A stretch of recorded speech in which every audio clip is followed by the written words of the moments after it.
This is Dr. Michael Greger coming to you live from my treadmill, as I do every month, to answer any questions you may have.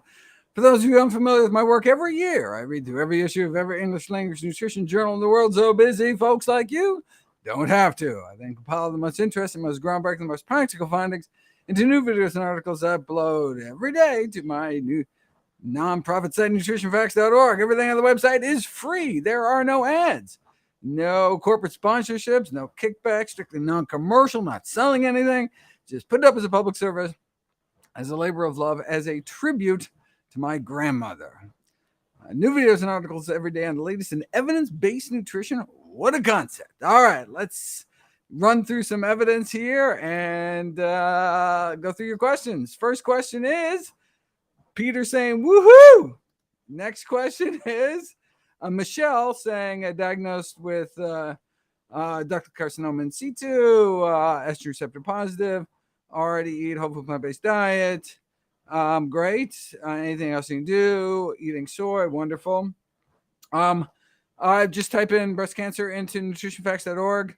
I specifically have DCS videos, but so off the top of my head, cruciferous, flaxseeds, there was that flaxseed, what was that flaxseed muffin, right? Where they took biopsies before and after being randomized to muffins containing flax seeds or placebo muffins, and saw significant improvements in some cancer markers, etc. So yeah, just go through the list and add those super healthy foods to your diet. Next up, Hollis says, oh, can I talk about Wegovy and lifestyle change needed to taking this, like avoid certain foods? Wow, if only it's someone written an entire book on evidence-based weight loss, and indeed how not to diet. Encourage you to check it out from your local public library, and indeed encourage people not to eat after 7 p.m., go through all the supplements, go through everything, and foods that can mimic that kind of GLP-1, same kind of Wegovy thing, and you don't have to get and you don't have to inject yourself with drugs. All right. So yeah, check out the book. Happy to answer any questions about it. Phil says 30% body fat exercise is predominantly thanks to book. Ooh, LDL 148. That's not good. We probably evolved to have an LDL about 25. That's probably normal for the human species. So we want it much lower than that. Well, doctor says has a familial hypercholesterolemia, which is a kind of a genetic condition. Typically of the receptors, LDL receptors, your liver just isn't as good as clearing cholesterol from your system as most people. So what do we do? Some people can get away eating quasi-healthy diets and still have great cholesterol. You really have to eat because of your genetic predisposition, really have to eat healthy. So instead of just predominantly things from my books, I would, eliminate saturated fats, saturated fat rich foods, trans fats, dietary cholesterol, and then add in those portfolio diet foods, like the soluble fiber foods like okra and oatmeal, and the eggplant, the slimy kind of soluble fiber rich foods, and nuts and seeds and soy, and on down the list of different foods that pull cholesterol from your system, and see how far you can get with lifestyle changes alone, recognizing that is too high, and based on your 10-year heart attack risk, which incorporates your blood pressure as well, eventually, depending on your age, you may want to consider pharmacological intervention on top of diet and lifestyle. Okay, and by diet and lifestyle, I mean basically just diet. It's not much lifestyle. Other aspects of lifestyle can really do for your cholesterol. Hollis. A few predisposed to kidney stones. Avoid high oxalate foods. These are healthy and necessary. What should you do? You avoid high oxalate foods. And so what are high oxalate foods? Spinach, beet greens, Swiss chard, and go easy on nuts. So there are cases of kidney stones caused by eating over a cup of nuts a day. And chaga mushroom. Don't drink too much tea. So I have a bunch of videos on high oxalate foods and exactly kind of what the limits are. And so, yeah, I would encourage you to stay away. So wait a second. Those are really healthy foods. Of course, those are really healthy foods, but fine, eat kale instead of spinach, or any of the other low oxalate green leafy vegetables. So, yep, but good idea because kidney stones are no fun. Okay, Escape Experience says studies on PubMed suggest that berberine helps lower cholesterol and even supposed to be the next turmeric. What are my thoughts? I've been writing about berberine, since How Not to Die, which was, I don't know, 10 years ago almost. So I've got videos on it. So the healthiest source is barberries. You can buy barberries at a kind of Middle Eastern spice store. They're tart little bright red dried berries that it's used to make a Persian rice dish. Thank God, because then we can actually buy them. I haven't actually tried using them to make kind of a savory dish, but you can just sprinkle them on salad, sprinkle them on whatever. I don't know. Check out my videos on them. And yeah, it's something that I've incorporated in my diet because they're super healthy. Next up, pineapple flavorings from video 1,000 Nights. Artificial pineapple flavor. Should you avoid it? It depends what it is. So I don't know what chemical they're using, but in general, I would encourage people to stay away from artificial colors and flavors for reasons I explain in, I think, only one video I have on it, but it's compelling enough to me. All right, next up.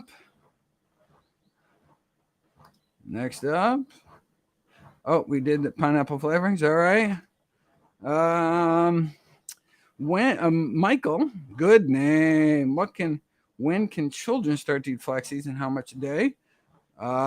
Children can eat flax seeds as soon as they start solid foods. But I would check out my series of cyanide videos for the max dose in terms of children. I think for adults, we want to keep chronic doses under 2 tablespoons a day. I forget in that video if I talk about kind of how much per kilogram of body weight.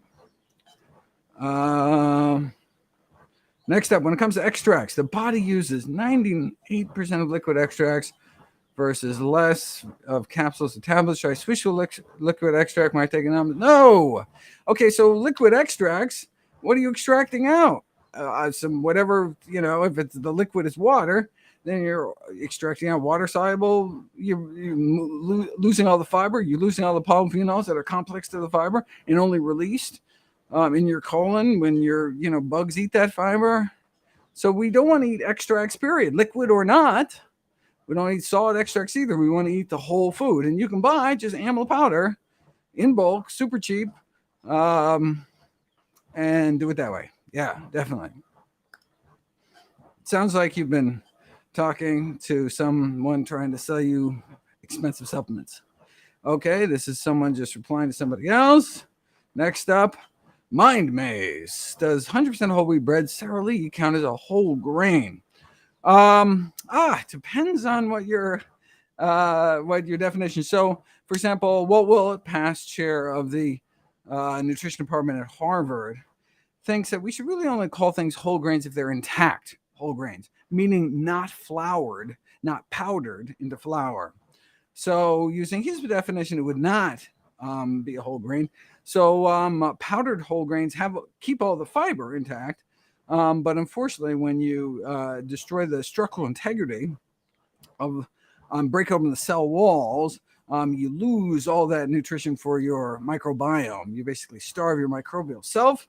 Whereas no matter how well you chew, if you're eating groats, some kind of whole grain groat like oat groats, or rye groats, or wheat berries, no matter how well you chew, you get these, you get all this nutrition like starch, etc., that isn't digested because cell walls are indigestible.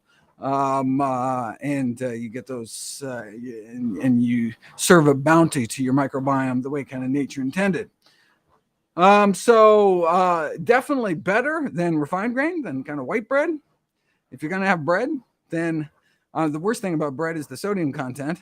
But so ideally, you'd have no added salt bread, and then stone ground be better, which may have a larger particle size, or sprouted, even better than that. Anyway, or eat groats, which is even better. All right, Carol Newman says, hello, whole food plant-based, perfect BMI, 67 years old, want to get enough protein. Oh, recommendation, yeah, so over 65, we'd probably bump the recommended daily intake from 0.8 grams per kilogram body weight up to 1 gram per healthy kilogram body weight. All right, and from plant sources, ideally. Okay, next up, Anne says, there any updates on the older videos on pre-cut vegetables? Does accumulation of endotoxins mean we shouldn't meal prep in advance? Any other ways to address this or prevent this? Well, you know what? It was like days. So meal prep in advance, like days in advance, isn't ideal. So I talk about basically as soon as you cut open fruits and vegetables, they start to rot, and which is, I mean, but so if you have like buy pre-chopped, really convenient pre-chopped, vegetables like in the store, they may have been sitting there for a week, but they're super convenient. And basically the video showed that the endotoxins, meaning the bacterial components of certain bacterial cell walls, which can be pro-inflammatory, build up in fruits and vegetables, not as much as in kind of meat and dairy. And so it doesn't have a pro-inflammatory effect like the endotoxins that build up in many animal products, but does seem to cancel out some of the anti-inflammatory benefits. So it's not actively harming you, but it may not be helping as much as possible. So ideally, we should chop fresh kind of day of and not keep uncooked pre-chopped veggies in our fridge for days. Though that's still better than not eating fruits and vegetables at all, obviously. All right. Another great convenient way to eat fruits and vegetables is frozen. All right, the bacteria aren't growing in frozen, and so they're pre-chopped, pre-washed, super easy to incorporate into the dish. Okay, next up, Joanna. Do vegan pro-collagen formulas really work? And what should we be consuming in order for our body to produce enough protein? Yeah. So no data whatsoever. So I assume it's all just marketing bunk. But I just did a webinar on collagen, and so you gotta check out the webinar. So it was the beta carotene found. I forget how much sweet potato, but it was relatively doable amount of sweet potato. Vitamin C rich foods. I forget what else can actually increase the collagen. And so 95 milligrams of vitamin C a day to maximize collagen production, which is actually higher than the RDA. So that's something you might want to shoot for. Okay. But basically, I went through every study that's been done on what we can do to boost collagen formation in that webinar. Oh, and speaking of which, let me just quickly, while I'm on the topic, I've got another webinar coming up. Dun, put this on your calendars. How to prevent and treat hearing loss.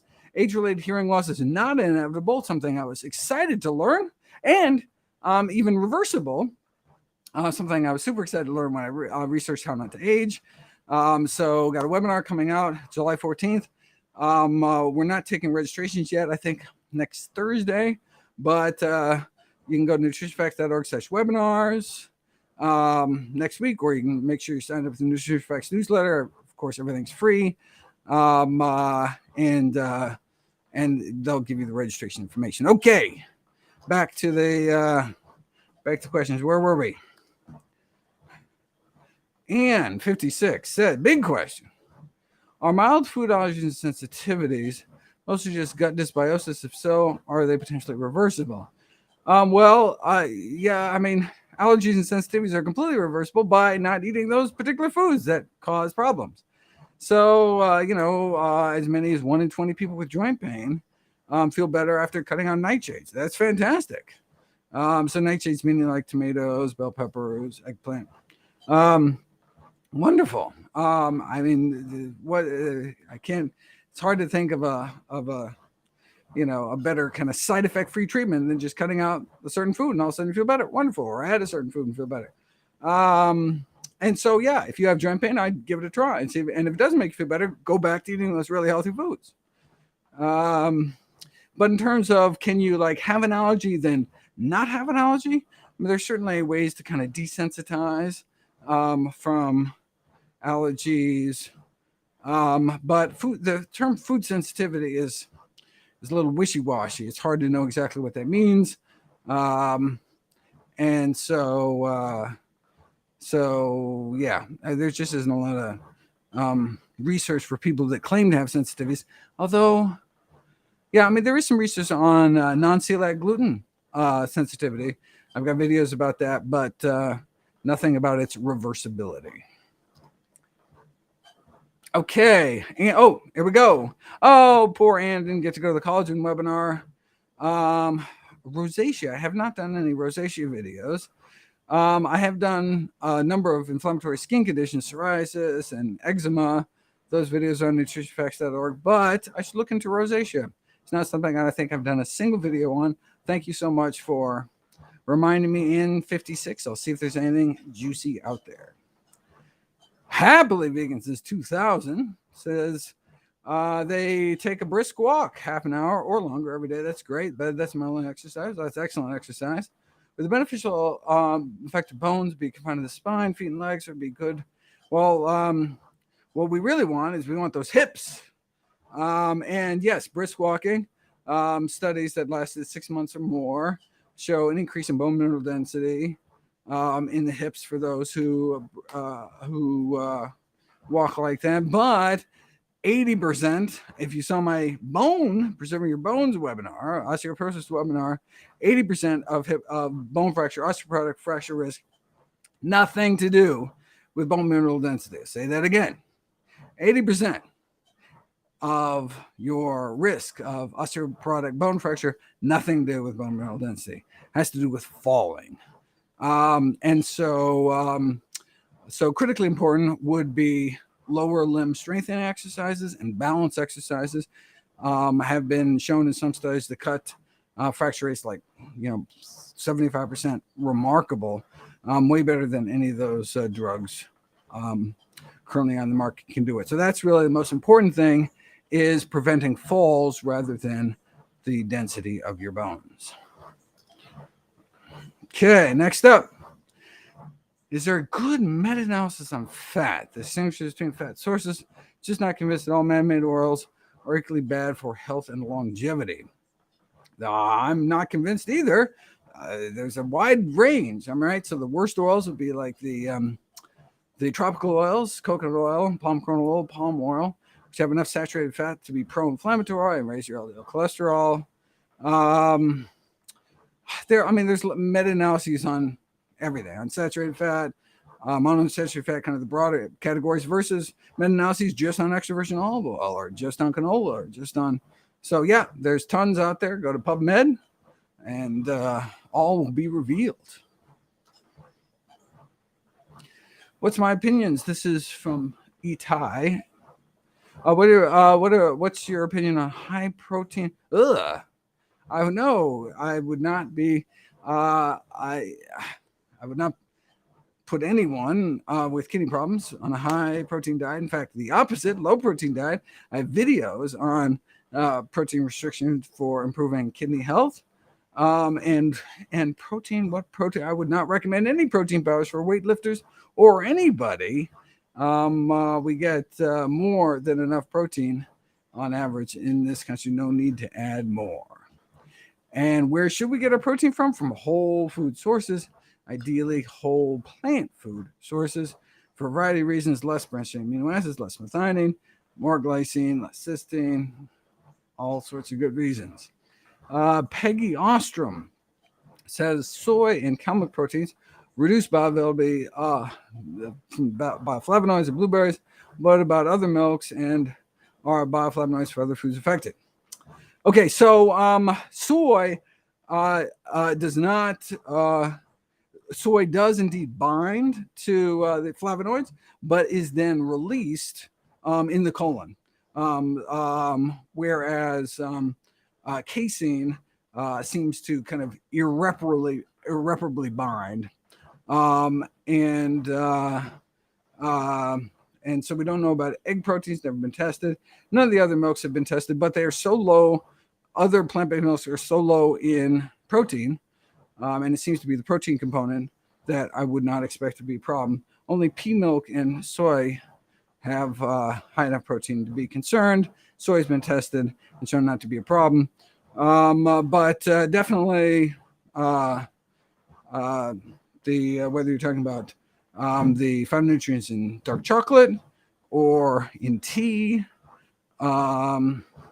or in berries, we should not have cream in berries because it reduces the bioavailability of the wonderful things. Oh, coffee too. The chlorogenic acids in coffee, which we want, are impaired by drinking, for example, a dairy latte versus, having a black. Okay, Offer says, since I became vegan, my blood pressure, went down. So 105, 70, you're already starting out perfect. A foggy brain, my vision gets darker. That's not good.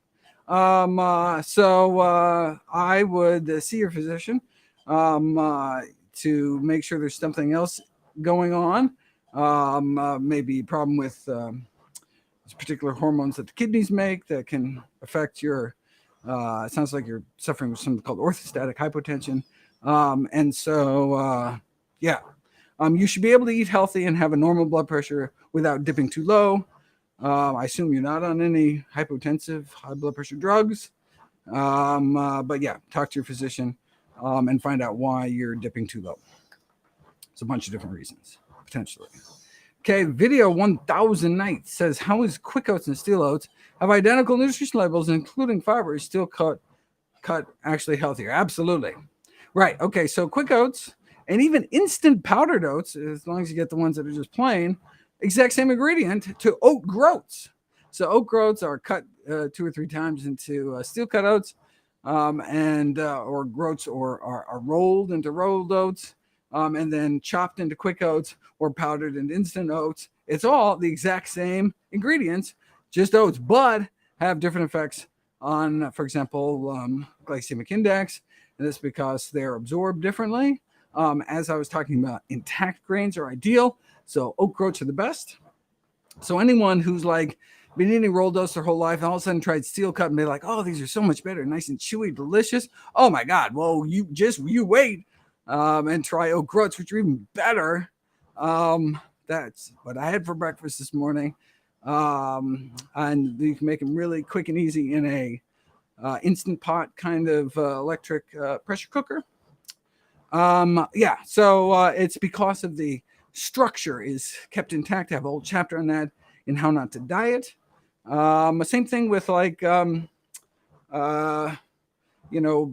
pasta is just made out of basically wheat, but has a very different effect on your blood sugars than, for example, a cracker that's just made out of wheat. Because the kind of high pressure extrusion process in pasta makes for a very dense kind of matrix. And so your starch eating enzymes take a while to kind of eat at it. And so actually has a much lower glycemic load, even though, again, same ingredients. Again, how not to diet, talk about a lot, the whole chapter in the whole wall off your calories section. Okay, next up, referring to collagen, what percentage of topical vitamin C? So 10% vitamin C. Make it yourself. So you take, like a little 1 ounce dropper bottle, and you put 3 grams of vitamin C powder, L-ascorbic acid. You can buy it in bulk, super cheap. You can get a little scale, measure out 3 grams, and then put your ounce of water, your approximately 30 milliliters of water in, and shake it up, and then drip 4 or 5 drops on your hands and then apply to your face, neck, upper chest. Do not get it in your eyes. And then you're set to go. Yeah, 10%. Okay. Next up, I'm breaking chronological order here because there's too many coming in. What's a good low-dose probiotic? No need to take any kind of probiotic because your bacteria will be fruitful and multiply if you just feed them with prebiotics, which is fiber-resistant starch found concentrated in legumes, beans, split peas, chickpeas, and lentils, and whole grains, particularly whole intact grains. That's the way to do it.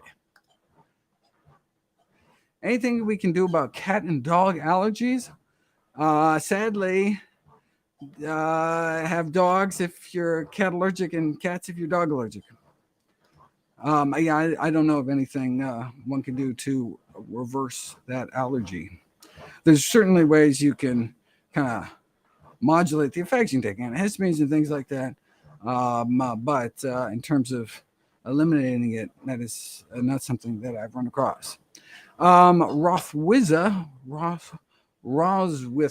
says, any news on treating ADHD with lifestyle except exercise? Yeah. Anything else on ADHD? I haven't run across anything, but I have not done the search because I've been working on the book. So, I run through the entire alphabet every time I sit down and write new videos, and go through all the topics I've previously looked at before. And so ADHD, starting with an A, will be early on that list, but everything got put on hold because of the book. So sorry, I have not looked for the latest on ADHD, but yeah, I do have one video talking about the exercise, how exercise can be helpful. Next up, Michelle Williams. I read an article that said our vitamin D3 is bad for us. Okay. Your body, you don't have to take vitamin D. Your body makes vitamin D when exposed to sunshine. If you get inadequate sun exposure, or you want to protect yourself from the aging rays of the sun in terms of skin aging, and the carcinogenic rays of the sun, then I would encourage people to take 2,000 international units of vitamin D3 a day. I'm not sure what adverse effects you might be referring to. Laura says, I'm eating healthy, had an ablation for AFib, wants to stay on blood thinners just in case the AFib comes back. Does that make sense? I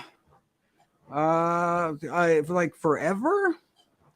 I don't know what the clinical guidelines are, but they must be concerned enough that you can revert. That seems reasonable to me, to make sure that you maintain a normal sinus rhythm before taking the blood thinners off, because we don't want you throwing clots into your brain. Amanda says, thank you. You're welcome. Love eating sunflower seeds, but they heard they tend to contain a lot of lead. I've not run into lead in sunflower seeds. And I did a whole series on lead. Talked about different foods that can help remove lead from your body, foods that you should be concerned about, and supplements that are lead. And I did not run across sunflower seeds. So unless this is something very new, I don't think it's something to worry about. But if you have a source, send it to me. I would certainly love to tell people about it. Oh my God, we are running out of time. So sorry. I am off to give Mayo Clinic grand rounds, and in 1 minute. I'm super excited about that. So unfortunately, I have to go. I will talk to everybody next month. Oh, and you can pre-order How Not to Age Now. It's not going to be until December though, but you're going to love it. We just finalized the text, and I'm really excited about it. Anyway, have a fantastic month.